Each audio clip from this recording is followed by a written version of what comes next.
appareillée. Nous allons parler évidemment du Liban, mais je veux avoir un mot avant tout pour dire aussi notre soutien à la Turquie qui a subi un terrible attentat et une attaque qui a fait plusieurs morts. Et monsieur l'ambassadeur, monsieur le ministre, je veux que vous soyez nos émissaires pour dire au président, au peuple turc, notre soutien après ces terribles événements. Sans doute savez-vous les liens séculaires qui unissent la France au Liban. Et c'est au nom de cette fidélité jamais démentie que nous avons souhaité, avec le ministre des Affaires étrangères, M. Jean-Noël Barrot, et M. le ministre des Armées, M. Sébastien Lecornu, vous rassembler aujourd'hui pour qu'une fois encore, ensemble, nous fassions notre devoir auprès des Libanais. Et je vous suis donc très reconnaissant d'avoir accepté notre invitation et permis que nous puissions nous rassembler pour apporter aux Libanais l'aide dont ils ont immédiatement besoin et pour dire aussi notre volonté que le Liban sorte plus fort des épreuves qu'il traverse aujourd'hui. Je remercie le président du Conseil des ministres libanais, M. Najib Mikati, d'être à Paris aujourd'hui et je mesure la difficulté de sa tâche dans un moment où les crises multiples qui affectent le Liban sont exacerbées par les opérations militaires qu'Israël mène sur son sol, le déplacement de centaines de milliers de personnes et la difficulté pour les institutions de faire face à l'urgence. Je veux ici vous redire notre soutien et que nous serons là dans l'urgence comme pour accompagner les Libanais dans la reconstruction d'un Liban libre, souverain, capable de faire prévaloir l'intérêt national sur les divisions qui le rongent. Sans doute est-il nécessaire pour cela que la guerre des autres, comme en parlait le grand Hassan Toueni, ne soit pas importée au Liban. Que chacun comprenne l'extraordinaire valeur de la diversité libanaise et que les Libanais eux-mêmes sachent se rassembler. Vaste ambition, sans doute, mais il n'y a pas d'alternative pour ceux qui aiment le Liban, qui le respectent pour ce qu'il est et qui ne cherchent pas un gain pour eux-mêmes. Et nous sommes de cela, et je sais que vous toutes et tous ici êtes de cela. On parle beaucoup ces derniers jours de guerre de civilisation ou de civilisation qu'il faut défendre. Je ne suis pas sûr qu'on défende une civilisation en seulement soi-même la barbarie. Je suis sûr d'une chose, c'est que la possibilité d'une civilisation se joue au Liban. C'est-à-dire la possibilité pour des femmes et des hommes dont les origines sont différentes, dont les religions sont différentes, de partager un même territoire et de vivre pour un même projet. C'est aussi pour cela que le Liban est important pour lui-même et est toujours plus grand que lui-même. Dans l'immédiat, c'est une aide massive qu'il faut apporter à la population libanaise, qu'il s'agisse des centaines de milliers de personnes déplacées par la guerre ou des communautés qui les accueillent. Les Nations Unies ont lancé un appel à hauteur de 426 millions d'euros. La France apportera 100 millions d'euros à l'occasion de cette conférence. Ce qu'il faut, c'est tout simplement abriter les familles, nourrir les enfants, soigner les blessés, continuer d'assurer la scolarité des élèves. Il faut trouver des solutions d'autant plus vite qu'il faut à tout prix éviter que le déplacement des gens du sud vers Beyrouth et d'autres régions du Liban ne crée de nouvelles divisions parmi les Libanais. Plus d'1 200 000 personnes sont aujourd'hui déplacées et c'est une charge, un point énorme, une déstabilisation profonde de plusieurs régions, dont Beyrouth. Je sais l'extraordinaire solidarité dont, une fois encore, votre peuple a fait preuve envers les plus fragiles d'entre eux, dans bien des circonstances. Et c'est cette solidarité que nous pouvons les aider à maintenir pour qu'ils restent unis au lendemain de la guerre. Les Nations Unies assureront une gouvernance exemplaire de ces fonds, et je les en remercie. Nous serons au soutien de l'ensemble des agences compétentes, et je remercie une fois encore d'être là.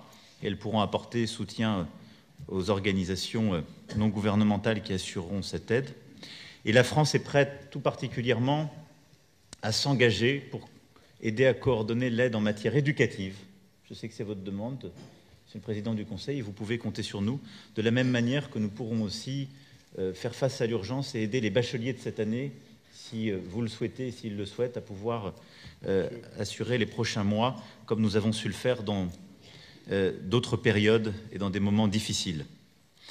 Le peuple ne peut toutefois à lui seul conjurer les grands risques qui guettent le Liban. La guerre doit cesser au plus vite. Il faut un cessez-le-feu au Liban. Plus de dégâts, plus de victimes, plus de frappes ne permettront ni d'en finir du terrorisme, ni d'assurer la sécurité de tous. Je regrette amèrement que l'Iran ait engagé le Hezbollah contre Israël, alors que l'intérêt supérieur du Liban commandait qu'il se tienne à l'écart de la guerre de Gaza. Je regrette qu'Israël poursuive ses opérations militaires au Liban, au sud, à Beyrouth, ailleurs, et que le nombre des victimes civiles continue d'augmenter. Je regrette enfin que l'appel que le président Biden et moi-même avions lancé le 25 septembre dernier pour obtenir une pause de 21 jours n'ait toujours pas été entendu.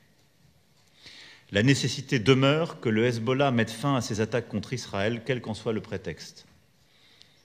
Nous les condamnons et exigeons qu'il cesse ses provocations, qu'il s'agisse de l'attaque contre le domicile personnel du Premier ministre israélien ou des frappes indiscriminées au-delà de la ligne bleue. Quant à Israël, il sait d'expérience que ses succès militaires ne sont pas forcément une victoire au Liban. La guerre ne doit pas décourager ceux qui peuvent œuvrer à la paix et à la sécurité de tous. La guerre ne doit permettre aux forces du chaos de l'emporter ni au Liban, ni nulle part dans la région. Donc il faut cesser le feu et définir sans attendre les mesures qui doivent être prises pour établir un calme durable le long de la ligne bleue et permettre aux populations déplacées, au Liban comme en Israël, de retourner dans leur foyer en toute sécurité. C'est une tâche prioritaire et elle nécessite un engagement déterminé de nous tous. Là encore, l'expérience nous instruit. Nous savons qu'il n'y aura pas de retour au statu quo ante. Nous savons que la résolution 1701 du Conseil de sécurité des Nations Unies doit être pleinement respectée et mise en œuvre par toutes les parties pour que notre objectif de paix et de sécurité soit atteint. Nous pouvons compter sur les Nations Unies. Nous pouvons compter aussi sur l'engagement des contributeurs de troupes pour que la FINUL assume tout son mandat et accompagne efficacement le déploiement des forces armées libanaises au sud du fleuve Litani. Donc agissons sur cette base solide et voyons comment faire en sorte que la FINUL s'adapte aux circonstances d'aujourd'hui et contribue de manière décisive à l'extinction du conflit au sud du Liban. À cet égard, je remercie le secrétaire général des Nations Unies d'avoir dépêché à Paris son adjoint pour les opérations de maintien de la paix, M. Jean-Pierre Lacroix.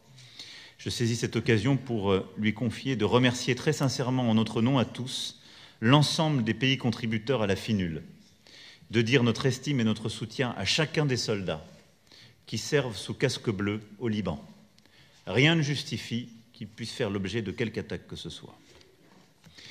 L'objectif essentiel de la FINUL doit rester que l'État libanais exerce bien sa souveraineté sur l'ensemble de son territoire, et donc aussi au sud du fleuve Litani. C'est ce que nous disons dans les résolutions du Conseil de sécurité, et c'est aussi l'intérêt même des Libanais, au premier lieu la population du Sud. Les forces armées libanaises ont donc un rôle décisif à jouer aujourd'hui plus encore qu'hier. Et je salue ici leur engagement au service de tous les Libanais. Je sais leur courage et leur abnégation. Elles les ont montrées dans la lutte contre Daesh comme dans la lutte contre Al-Qaïda. Elles le montrent chaque jour en assurant la sécurité de tous les Libanais dans les circonstances les plus difficiles et nous pouvons donc leur faire confiance. Dans ce contexte, je souhaite dire au président Mikati l'appréciation de la France pour l'engagement qu'il a pris de relever le niveau d'engagement des forces armées libanaises au sud dès lors qu'un cessez-le-feu aura été négocié. Et c'est l'objectif que nous devons poursuivre et que nous soutenons. La France accompagnera ce déploiement au travers de la FINUL et en contribuant à l'équipement de l'armée. Il faudra qu'il soit assez robuste, vérifiable et opérationnel pour que tous, au Liban, en Israël, aux Nations Unies, soient convaincus que l'État libanais exercera effectivement au long cours son autorité sur l'ensemble du territoire. Et c'est pourquoi, je le dis ici, nous soutenons le travail qui a été conduit par les autorités libanaises et que l'objectif de cette conférence est également de soutenir le fonctionnement courant des armées.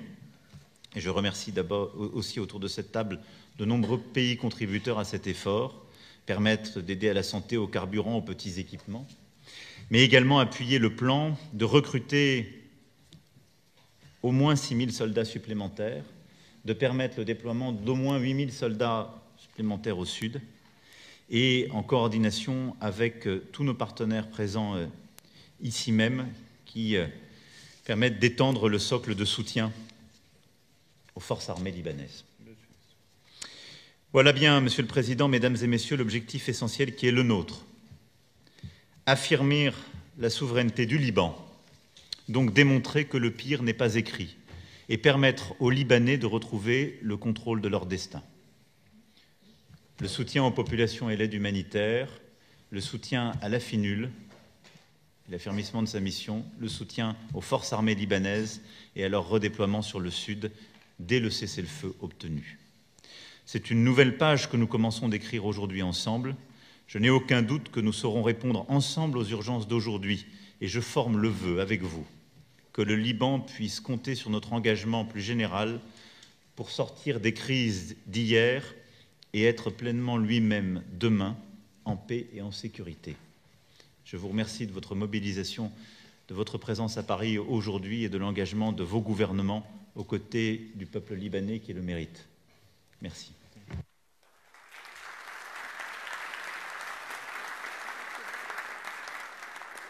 Monsieur le Président, Excellences, chers amis du Liban, je salue cette initiative du président Macron et je souligne notre engagement à réaliser les objectifs de cette conférence et à soutenir le peuple libanais. Nous le faisons dans le contexte d'une région en pleine tourmente et d'un Liban totalement bouleversé. L'année écoulée a été marquée par des échanges de tirs quotidiens de part et d'autre de la ligne bleue. Nous sommes gravement préoccupés par la sécurité et le bien-être des civils des deux côtés de la ligne bleue, mais il faut reconnaître que le conflit a récemment pris une toute autre nature et dimension. Chaque jour qui passe ne fait qu'aggraver la misère et la souffrance du peuple libanais. Depuis octobre dernier, plus de 2300 personnes ont été tuées au Liban et au moins 50 en Israël et dans le Golan occupé par Israël. Plus de la moitié des décès au Liban sont survenus depuis l'escalade dramatique des frappes israéliennes le 23 septembre. Un grand nombre de personnes tuées étaient des enfants et des femmes. Plus de 1,2 million de personnes ont été déplacées ou affectées au Liban. Et au cours de la dernière année, plus de 60 000 personnes ont été déplacées en Israël et dans le Golan occupé par Israël. Nous observons des bombardements aériens intenses et continus menés par Israël dans les zones densément peuplées du Liban, y compris Beyrouth, et des incursions terrestres à travers la ligne bleue, ainsi que des attaques continues de missiles, de drones et de roquettes de Hezbollah vers Israël. Un cessez-le-feu immédiat est nécessaire, accompagné de mesures significatives vers la pleine mise en œuvre des résolutions 1559 et 1701 du Conseil de sécurité. La souveraineté et l'intégrité territoriale de tous les pays doivent être respectées. Les civils doivent être protégés. Les infrastructures civiles ne doivent pas être prises pour cible. Les obligations en vertu du droit international doivent être respectées. J'exhorte les amis du Liban à soutenir les efforts humanitaires en cours, notamment en finançant rapidement l'appel éclair pour le Liban. J'appelle les dirigeants libanais à prendre des mesures résolues pour assurer le bon fonctionnement des institutions d'État afin de relever les défis politiques et sécuritaires urgents du pays. Et j'encourage les partenaires à renforcer leur soutien à ces institutions étatiques, y compris les forces armées libanaises, qui sont une composante vitale dans la construction d'un avenir sûr et pacifique. Je salue les femmes et les hommes courageux de notre force de maintien de la paix au Liban, la FINUL, et la famille des Nations Unies dans tout le pays qui s'efforcent de remplir leur mandat dans des conditions si difficiles. Soyons clairs, les attaques contre les casques bleus de l'ONU sont totalement inacceptables. Elles sont contraires au droit international, contraires au droit international humanitaire et peuvent constituer un crime de guerre. Je rends également hommage aux travailleurs humanitaires qui s'efforcent de venir en aide à des populations en détresse. Excellences, nous savons que ce qui se passe aujourd'hui au Liban n'est pas un phénomène isolé. Nous avons connu les abominables attaques terroristes du Hamas le